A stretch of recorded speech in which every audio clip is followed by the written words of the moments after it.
Guys ये 3 question क्या थे जो हमारे सब्सक्राइबर ने पूछे थे।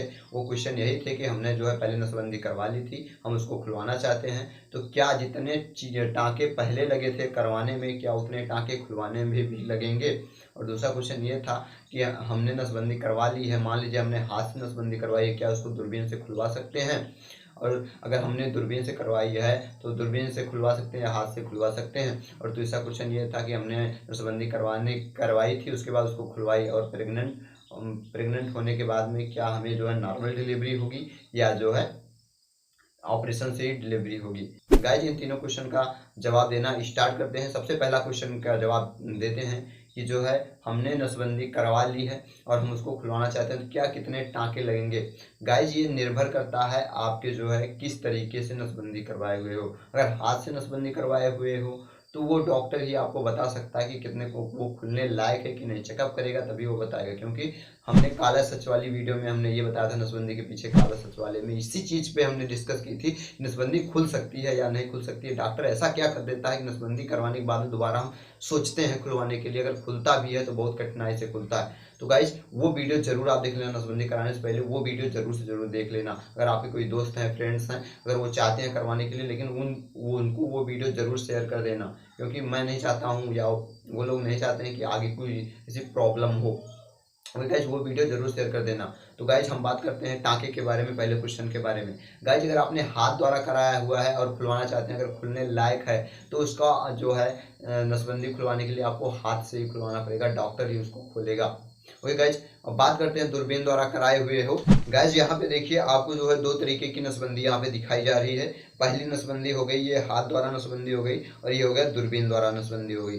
गाइज ओके, तो यहाँ पे हाथ द्वारा अगर आपकी नली को कुछ इस तरीके से काट के बांध दिया गया है और इस तरीके से बीच से कट कर दिया गया है, तो इसको आप खुलवाने के लिए आपको जो है हाथ द्वारा ही ऑपरेशन करवाना पड़ेगा, इसको स्टिचिंग करना पड़ेगा, टाँका मारना पड़ेगा। लेकिन अगर आप वहीं पे दूरबीन द्वारा करवाए हुए हो तो दूरबीन द्वारा करवाने के लिए आपको जो है इस चिमटी को उखाड़ना पड़ेगा। किसको? इस चिमटी को उखाड़ना पड़ेगा, क्योंकि दूरबीन में क्या होता है, एक क्लिप लगा दी जाती है कुछ इस तरीके से आपकी फ्लूपियन ट्यूब में। तो गाइस क्या करेंगे, दूरबीन द्वारा इसी की तरह इसे घुसेड़ के और इस चिमटी को उखाड़ देंगे, इसको हटा के, और उसके बाद इसमें दवा डाल देंगे, तो ये आपकी पूरी नली प्रॉपरली चलने लगेगी। ओके, तो अब ये हो गया आपका जो है दूरबीन द्वारा कराए हुए हैं किससे खुलवा सकते हैं, ये पहला क्वेश्चन का हो गया। और टाँके की बात करते हैं।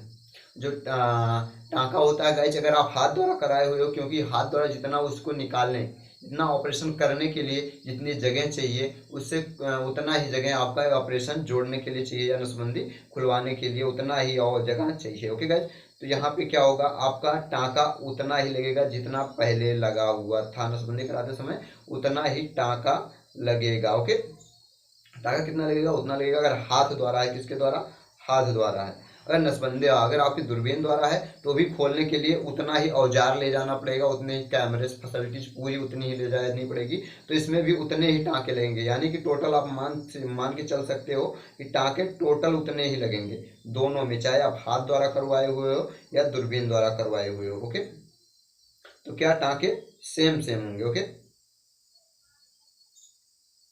सेम सेम होंगे दोनों में भी, इसमें भी उसमें भी, खुलवाते समय करवाते समय उतने उतने ही टाँके लगेंगे।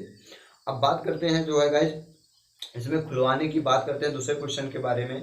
कि जो है हमने ये बताया, दूसरा क्वेश्चन ये था कि अगर आपका कि अगर हम नसबंदी हाथ द्वारा करवाएं तो क्या दूरबीन द्वारा खुलवा सकते हैं। तो गाइज नहीं खुलवा सकते हैं। क्यों नहीं खुलवा सकते हैं, अभी हमने उसका कारण बताया है। क्या बताया है, हाथ द्वारा में कुछ इस तरीके से नली को बांध दिया जाता है, उसके बाद इसे काट दिया जाता है। ऐसे काट देने के बाद में फिर यहाँ पे ऑपरेशन किया जाता है। ओके, तो यहाँ पे दूरबीन द्वारा इसको ऑपरेशन करके ही जोड़ा, दूरबीन द्वारा नहीं, हाथ द्वारा इसको टाँके लगाने पड़ते हैं।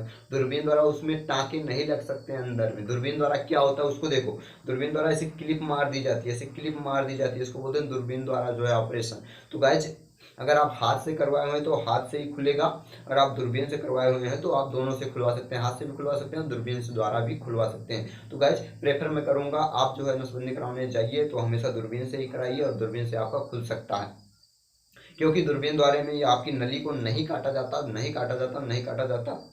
ओके, सिर्फ एक क्लिप लगाई जाती है, छोटी सी एक क्लिप लगाई जाती है। अगर आप हाथ द्वारा कराते हैं तो आपकी नली को ही काट दिया जाता है। लेकिन गाइज हमने काला सच में, नसबंदी की काला सच वाली वीडियो में हमने ये चीज़ें एकदम बाकायदे से मेंशन कर दी हैं कि नसबंदी कराने से पहले आपको 10 बार सोचना है। वो वीडियो आप जरूर से जरूर देख लेना, लिंक आई बटन में मिल जाएगा, नहीं डिस्क्रिप्शन में मिल जाएगा। ओके गाइज, अब आपका तीसरा क्वेश्चन के बारे में बात करते हैं कि हमने नसबंदी करवा ली है, हम क्या नॉर्मल डिलीवरी होगा या ऑपरेशन द्वारा होगा।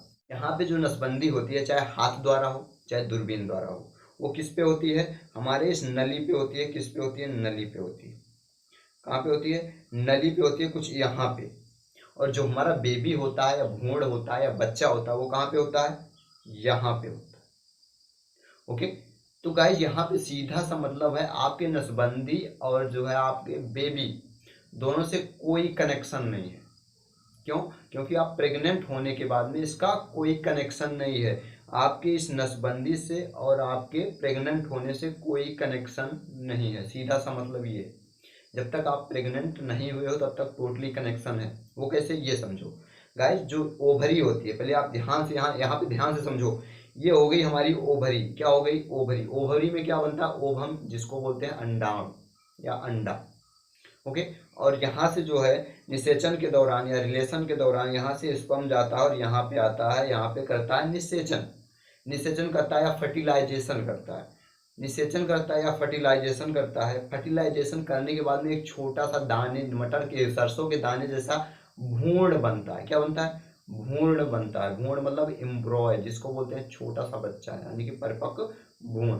परिपक्व मतलब जब वो बड़ा हो जाता है, एम्ब्रॉय हो जाता है। अभी छोटे से सरसों के दाने जितना बड़ा बनता है। ओके, तो ये कहाँ पे बनता है, इसी नली पे, इसी नली पे बनता है। अब ध्यान से समझो इसके आगे की प्रोसेस, तभी आप समझ पाओगे डिलीवरी से और नसबंदी से इसका क्या कनेक्शन होता है। ओके, तो यहाँ पे क्या होता है, एम्ब्रॉय बनता है। अब ये एम्ब्रॉय भ्रूण कहाँ से चलता है, इस नली के थ्रू ढनकते ढनकते आता है हमारे यूट्रस में। किसमें, यूट्रस में। यहाँ पे देखिए यूट्रस लिखा हुआ है, इसको बोलते हैं गर्भाशय। क्या बोलते हैं, गर्भाशय। तो गाइस यहाँ पे 9 मंथ तक, 9 महीने तक बच्चा इसी में रहता है। यहाँ पे जो आपको यहाँ पे दिख रहा है, बेबी दिख रहा है या बच्चा दिख रहा है, वो यही चीज है। ये यूट्रस है। यूट्रस या गर्भाशय में 9 मंथ का बच्चा रहता है। अब 9 मंथ तक यहीं पे रहता है डिलीवरी। इसके बाद यहीं से आगे होती है, यहाँ की यहाँ पे जाती है, यहाँ पे नहीं जाती, इससे आगे होती है। ओके, तो गाइज यहाँ पे देखो ध्यान से, इसका कनेक्शन देखो आप। इसका कनेक्शन कहाँ तक रहता है, पहले ये इसको देखो।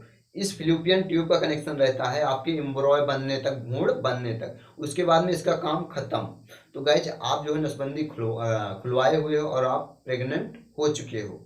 प्रेग्नेंट हो चुके यानी कि आपका जो है यहाँ से अंडा निकला और यहाँ पे निषेचन हुआ। निषेचन होने के बाद में एम्ब्रॉय बना, एम्ब्रॉय ढनक के आगे हमारे भ्रूण क्या बोलते हैं, गर्भाशय में। अब गाइज इसका काम खत्म, इसका काम खत्म। आपका गर्भाशय अपना काम करना स्टार्ट कर देगा। 9 मंथ तक बच्चे को आप यहाँ पे रखेगा, यहीं से न्यूट्रिशन देगा, यहीं से सब कुछ देगा। अब गाइज इसके बाद में डिलीवरी की बात होती है, नॉर्मल या ऑपरेशन की।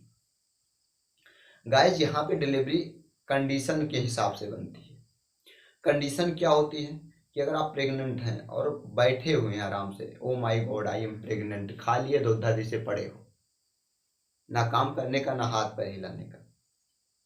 ओके, तो यहाँ पे क्या होगा, आपके अंदर जो क्या बोलते हैं हार्मोन्स बनते हैं, वो हार्मोन्स प्रॉपरली नहीं बनेंगे। जैसे हार्मोन्स प्रॉपरली नहीं बनेंगे तो वो डिलीवरी के टाइम जो है वो हार्मोन्स रिलीज नहीं होंगे, आपका जो है नॉर्मल डिलीवरी नहीं होगा, बच्चा बाहर नहीं निकलेगा। क्यों, क्योंकि देखो यहाँ पे। ओके, दूसरे पेज पे देखते हैं गाइस। यहाँ पे देखिए, मान लीजिए हम प्रेग्नेंट हो गए, आपका डिलीवरी टाइम आ गया। तो यहाँ पे देखिए ये हो गया आपका बेबी।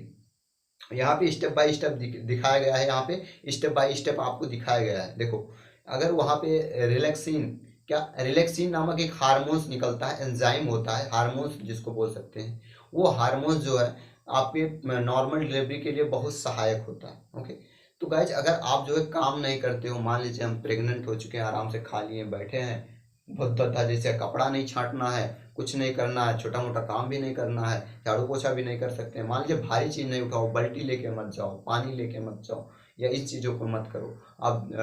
लेकिन छोटा मोटा हल्का फुल्का काम तो करना ही चाहिए। क्यों, क्योंकि काम करोगे तो आपके अंदर की जो ब्लड सर्कुलेशन है, आपका बॉडी पार्ट्स है, सब कुछ बढ़िया से काम करेगा, आपका हार्मोन्स भी बढ़िया से रिलीज होगा अच्छे से। तो गाइज आपको काम करना है, तभी आप नॉर्मल डिलीवरी हो सकती है आपकी। अगर आप यही चीज़ नहीं करते हो तो आपको जो है नॉर्मल डिलीवरी नहीं होगी, आपको सीधा ऑपरेशन की तरफ डॉक्टर ढकेल देता है। तो गाइज कभी कभी ये होता है कि आप जो है चेकअप कराने के लिए जाते हो और डॉक्टर आपको जो है कुछ गोलियां देता है, जैसे कि आयरन की गोलियां होंगी, उसी के साथ में एक गोली और मिला के दे देता है, जिससे आपको जो है नॉर्मल डिलीवरी को रोका जा सके। जो रिलैक्सिन नामक हार्मोन बनता है उसको कम कर दिया जाता है, कम कर दिया जाता है, तो वो जानबूझ के जो है उसको ऑपरेशन के लिए बना ही देते हैं। तो गाइज आपको डॉक्टर के पास चेकअप कराने जाना है, वो दवा देते हैं, उसको भी खाना, आयरन वायरन की जो कुछ देते होंगे, विटामिन मिनरल्स की, वो सब चीज़ें आपको खानी है। लेकिन साथ में आपको एक चीज़ करना है कि आपको काम भी करना है, जैसे कि छोटा मोटा काम करते रहो, तो आपका जो है नॉर्मल डिलीवरी का चांस बढ़ जाता है। ओके, तो अभी हम बात करते हैं नॉर्मल डिलीवरी होगा या ऑपरेशन का होगा। तो ये यही इसी से रिलेटेड है, अगर आप बैठे रहोगे तो आपका जो नॉर्मल डिलीवरी नहीं ऑपरेशन का हो जाएगा। अब देखो नॉर्मल डिलीवरी में क्या होता है और ऑपरेशन में क्या होता है। गाइस नॉर्मल डिलीवरी में क्या होता है, रिलैक्सिन नामक हार्मोन डिस्चार्ज होता है, निकलता है, उसके बाद उसी के सहारे जो है बच्चा फिसलता है, फिसलते हुए बाहर निकल जाता है कुछ इस तरीके से। देखो यहाँ पे बच्चा पूरा किसमें था, हमारे जो है यूट्रस में था, यूट्रस से धीरे धीरे करके बाहर निकलता हुआ यहाँ पे डिलीवरी फाइनल हो जाती है। ओके, तो यहाँ पे ये मैटर नहीं करता आप नसबंदी करवाए हो कि नहीं करवाए हुए, आपका नॉर्मल डिलीवरी होगा या ऑपरेशन का डिलीवरी होगा, ये मैटर जो है आपके ही ऊपर करता है।